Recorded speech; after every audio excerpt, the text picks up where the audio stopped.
What is going on, everyone? It is an inconvenient day in the gas-powered motorbike world, at least for me. It's spring. If you've seen my past videos, I'm trying to get a supply of bikes pre-assembled. That way when people come in, they're ready to ride out the door. I try to do them in pairs. Sometimes couples buy them.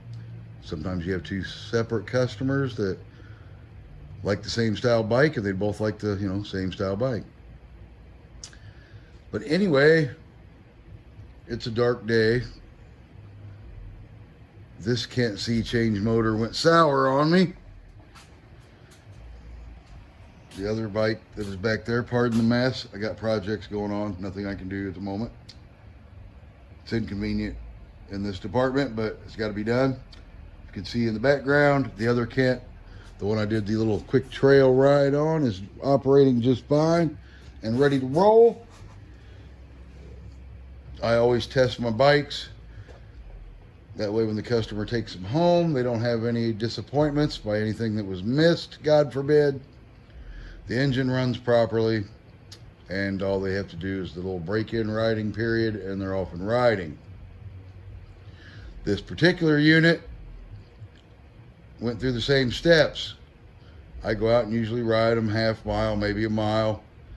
Gives them a couple of seconds, a little touch of break-in.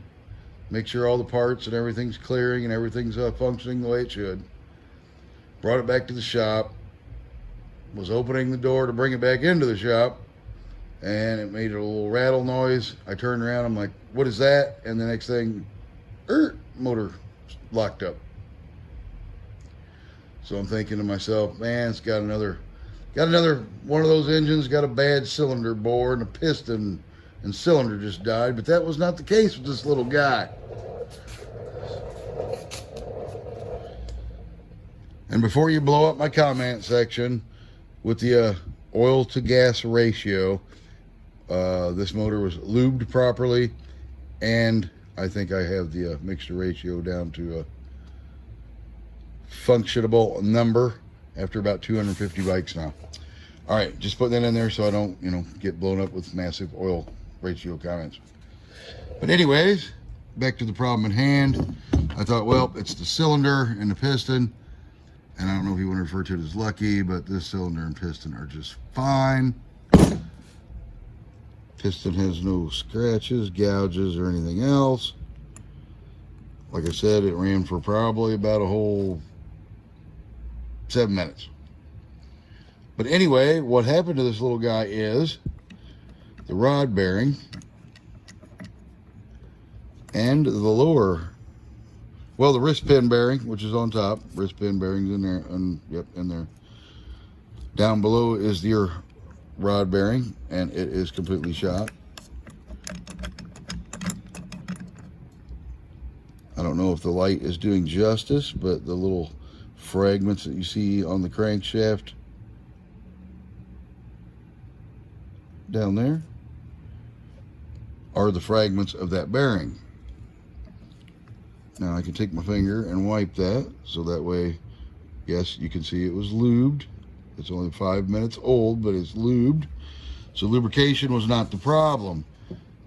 It was just plain and simple faulty bearing. Who knows? I didn't assemble the thing at the factory. I do not work there.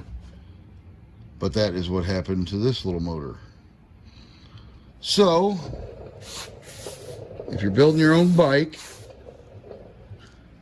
and you have an engine problem, it's not the end of the world.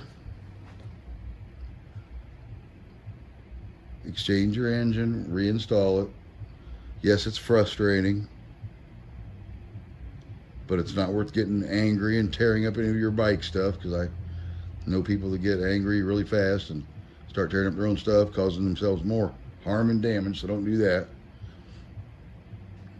Myself, it throws a wrench into my schedule. So I was trying to get some bikes done. I got other projects going on, as you can see in the background here, with all the mess as a background set.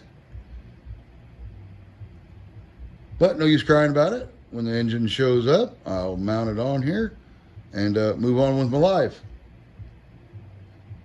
This is the beauty of buying a bike from a bike shop. If you do this at home yourself, it becomes your problem. You have to do all the work. You have to do all the exchanging.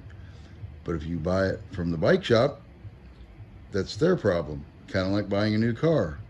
Sure, you could go to the auto parts store and build a car one part at a time. Who in the hell wants to do that? You go to the car dealer, you buy the car. That's what the little warranty part's for. If tomorrow morning you wake up and the transmission's laying in the driveway, that's not your problem. It's the car dealer's problem. They have to take care of it. No use you putting it on a lift or putting it up in the air on jack stands and doing your own transmission. That's kind of the downside of buying from private individuals. Professional versus private. A little food for thought. All right. Well, I might be able to share with everyone if I have the time when I get this bad fella up and running once again, and it runs properly and for over 7 minutes, then it'll be ready to be sold to the public.